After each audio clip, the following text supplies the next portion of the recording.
We saw a reflection in a puddle, but it wasn't ours. The puddle lay in the middle of the trail, a shallow oval of water cupped in dark soil between thick roots. Rain had passed through the forest an hour earlier, leaving the ground slick and the air smelling of wet bark and crushed leaves. The canopy above us dripped slowly. Each drop landed with a quiet plip in the water. The puddle should have reflected the gray sky and the lattice of branches overhead. Instead, it showed 3 people standing on the trail. But they weren't standing the way we were. Mara noticed it first. She stopped walking so abruptly that Caleb bumped into her. "What?" he asked. She didn't answer. She was staring down. I followed her gaze. At first the reflection looked normal. 3 figures in hiking gear, backpacks, boots, standing around the puddle. Then I realized something was wrong. In the water, the reflected versions of us were looking directly at the puddle. At us. But in reality we were looking down at them. Our reflections should have mirrored our posture. Instead they stood upright, faces tilted downward with unsettling curiosity. Caleb crouched beside the puddle. The reflection crouched too, but it moved a moment too late, like an echo catching up. "That's weird," he murmured. The forest around us had grown quiet again. The rain had chased away the insects, and the wind had died completely. The trees felt taller than before. Leaning slightly, listening, Mara stepped closer. The reflection of Mara stepped closer as well, but her reflected face looked wrong. Her mouth hung slightly open. Her eyes were too wide, and she was smiling faintly. The real Mara wasn't smiling. "Do I look like that?" she whispered. "No," I said quickly, but the puddle disagreed. The water trembled slightly, though nothing had touched it. The reflections shifted. Now they stood closer together, almost shoulder to shoulder. Watching, waiting. Caleb reached out and dipped one finger into the puddle. The surface rippled. The reflections blurred. But instead of dissolving into broken shapes, they stretched. Their bodies elongated like reflections seen in warped glass. When the water stilled again, something had changed. The figures were still there, but there were 4 of them now. Caleb pulled his hand back immediately. "What the hell?" We counted again. 1, 2, 3, 4. The 4th figure stood just behind the reflected version of me. Tall, thin, its head bent slightly forward like it was studying my shoulders. I turned around instinctively. Nothing stood behind me, only the trail winding back through wet ferns and dark trunks. But in the puddle the figure leaned closer. Its face hovered inches from the back of my reflected head. Except it didn't have a clear face, just a blur where features should be, like water trying to remember what a human looked like. "Step away," Mara said. Her voice sounded strained. We all took a step back from the puddle. The reflections did not. They remained standing at the water's edge, except for the 4th figure. It crouched slowly behind the reflected version of me. The movement was wrong, its limbs bending with a fluid looseness that made my stomach turn. The forest shifted around us. Branches creaked overhead, though the air remained perfectly still. The puddle rippled again. Now the reflections showed something different. The trail behind them wasn't the trail behind us. In the water, the forest was darker, older. The trees leaned inward so tightly that the path was barely visible. And something moved between them, shapes sliding through the trunks like shadows trying to form bodies. Caleb stood up quickly. "Okay, we're leaving." None of us argued. We walked past the puddle, boots squelching in the wet dirt. But after 10 steps Mara stopped again. "Wait." I turned. The puddle was still visible behind us. But the reflections had changed again. Now they were walking away, not toward the puddle, away from it, into the darker forest reflected in the water. Our reflected selves moved deeper along the warped trail.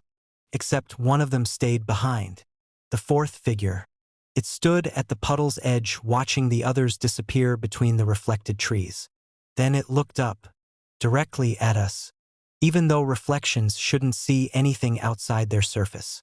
A slow ripple spread across the puddle. The figure's body thinned, stretching like liquid shadow. Then it leaned forward and placed its hands against the inside of the water, as if testing a barrier. The puddle deepened suddenly. The shallow water darkened until it looked bottomless, and the figure pressed harder. The surface bulged outward, like something pushing from underneath ice. Caleb grabbed Mara's arm. "We need to go. Now." We ran. The trail twisted through the forest in long wet curves.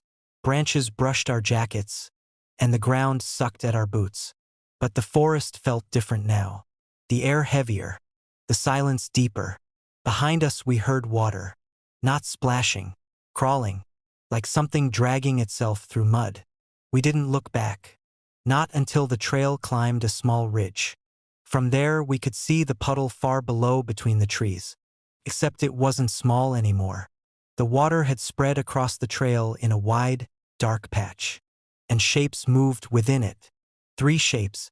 They stood near the center. Our reflections. But they weren't reflections anymore. They were standing upright in the water, looking up the hill at us. Except one of them turned its head slowly toward the forest behind them, toward something approaching through the trees. A tall shape made of shifting darkness. The 4th figure. It slid out of the water like mist rising from a lake. Then it stepped toward the reflections, toward the one that looked like me. The reflection didn't resist. It simply stood still while the thing leaned close. Then their shapes overlapped, merged, and the reflection straightened. Now it moved differently, looser, wrong. It looked up the hill again, at me, and smiled. We ran until the forest finally thinned and the road appeared ahead. Only when we reached the car did we stop. None of us spoke. We drove away in silence. But something strange happened later that night. I was brushing mud off my boots when I noticed the water pooled on the floor beneath them. Just a small puddle from the forest trail. When I leaned closer, the surface reflected my face clearly. But the reflection didn't move when I did. It simply stared upward from the water, studying me, as if trying to decide which one of us had come out of the forest, and which one was still waiting for the other to look away. The forest grew silent, and then the ground began whispering. At first it sounded like leaves shifting, a faint, papery rustle under the soil. I stopped walking and listened. The trail ahead curved through tall cedar trees whose trunks rose like pillars into the dim green ceiling of the canopy. Damp moss coated everything, the rocks, the fallen branches, even the sides of the trail itself. The silence had come on gradually. 1 minute the forest had been alive with insects and distant bird calls. The next there was nothing. No wind, no animals, just the soft whisper beneath my boots. I looked down. The soil was dark and soft from yesterday's rain. My footprints were still visible behind me, pressed clearly into the earth. The whispering came from beneath them, not through the air, through the ground. I shifted my weight. The whispering stopped instantly. I froze. A moment passed. Then slowly it resumed. But this time it sounded closer, directly beneath my feet. I stepped off the trail. The whisper followed. For a few seconds I tried convincing myself it was water moving through the dirt or insects tunneling beneath the surface. But then the whisper formed a shape. Not a word exactly. More like the beginning of one. SSS. I felt a sudden chill rise through the soles of my boots. The air around me had cooled several degrees without warning. My breath fogged faintly in front of my face. I crouched and pressed my palm against the ground. The soil felt warm, unnaturally warm. The whispering grew louder immediately. SSSM. I pulled my hand back. My name was Sam. For several seconds I stared at the dirt. The forest remained silent. Then the whisper came again. Sam. The sound didn't travel through the air.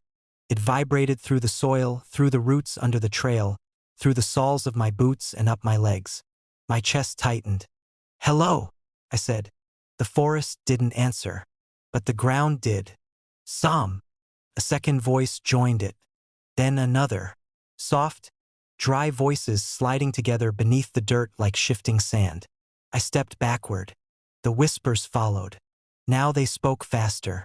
Sam, Sam, Sam. Each repetition sounded slightly different. Some voices were deep, others thin and papery. A few sounded almost like echoes of my own voice. The ground trembled faintly under my boots. I looked down again. The soil was moving, not visibly shifting, but subtly swelling in small patches, like something crawling slowly beneath it. The roots of nearby trees creaked softly underground. Then a new voice spoke. Not my name, a sentence. You turned left. The whisper came from directly beneath my right foot. My stomach tightened. I had turned left earlier that morning when the trail forked near the river. I hadn't told anyone. I hadn't even seen another person all day. Another whisper followed. You hesitated. The soil pulsed. You almost went right. I stepped away from the spot, but the ground was already speaking again. You were thinking about the bridge. A memory flickered through my mind uninvited. The old wooden bridge 2 miles back, the one that had swayed when I crossed it. I hadn't said anything out loud then either. The whispering spread outward across the forest floor like wind moving through tall grass. Sam crossed the bridge. Sam watched the water. Sam thought about falling. The voices multiplied rapidly. Now they sounded excited. Learning. The ground beneath me softened further, damp soil compressing under my boots. Then something brushed my ankle. I jumped backward. A root had pushed through the dirt beside the trail. It twisted slowly in the air, pale and smooth like bone. Another root followed. Then another. They emerged carefully, probing the air like blind fingers. The whispers grew louder. Sam is afraid. Sam hears us. Sam listens. I backed away again. The trail behind me seemed longer than before. The trees had shifted subtly, their trunks leaning inward like quiet observers. The roots followed. Not quickly, patiently, sliding across the soil with slow, deliberate movements. They didn't try to grab me. Not yet. Instead they circled, testing the ground around my boots. The whispering changed tone. It wasn't just repeating things now. It was asking, what does Sam remember? The voices pressed against my thoughts like fingers searching through drawers. Images surfaced in my mind without warning. My childhood home, my sister laughing, the smell of rain on pavement. Each memory triggered another whisper. Sam remembers rain. Sam remembers the red house. Sam remembers the lake. The roots crept closer. They seemed to pulse slightly each time a new memory surfaced. The forest floor wasn't just speaking. It was listening and feeding. I turned and began walking quickly down the trail. The whispering surged immediately. Sam is leaving. Sam is hiding. Sam knows the path. The roots sank back into the soil, but the ground continued to move beneath me. The entire forest floor seemed to shift slightly with every step. Once the trail curved sharply left, but when I followed it, the path looped back to the same cluster of trees I had passed minutes earlier. The whispers laughed softly beneath the dirt. You turned left again. Sam repeats. Sam forgets. I ran. The forest blurred around me, but the ground stayed with me. Every step triggered new voices. Sam ran here. Sam is tired. Sam breathes fast. The soil trembled harder now. Roots burst briefly through the dirt before sliding back down again like creatures diving underwater. Once I tripped over something soft. When I looked down, I saw a shallow imprint in the earth. A human footprint. But it wasn't mine. The whisper answered before I could ask. Another Sam. Cold crept through my chest. Another. Another walked. Another listened. The soil pulsed. Another stayed. I reached the edge of the forest just before sunset. The moment my boots touched the gravel road, the whispering stopped. Completely. The ground beneath the road was dead. Silent. I turned back once. The forest stood still in the fading light. Nothing moved. Nothing whispered. For a while I believed I had escaped it. But that night, lying in bed miles away, I noticed something strange. Whenever I closed my eyes, Memories surfaced more easily than they should. Small details I hadn't thought about in years. Faces, places, conversations. And every time one appeared, I felt a faint vibration through the mattress. Soft, patient, like soil shifting far below the house. Then, just before I fell asleep, a whisper rose faintly through the floorboards. Not from the forest. From the earth itself. Sam remembers everything. Pause followed. Long. Thoughtful. Then the voice spoke again, softer this time, as if repeating something it had just learned. My name is Sam.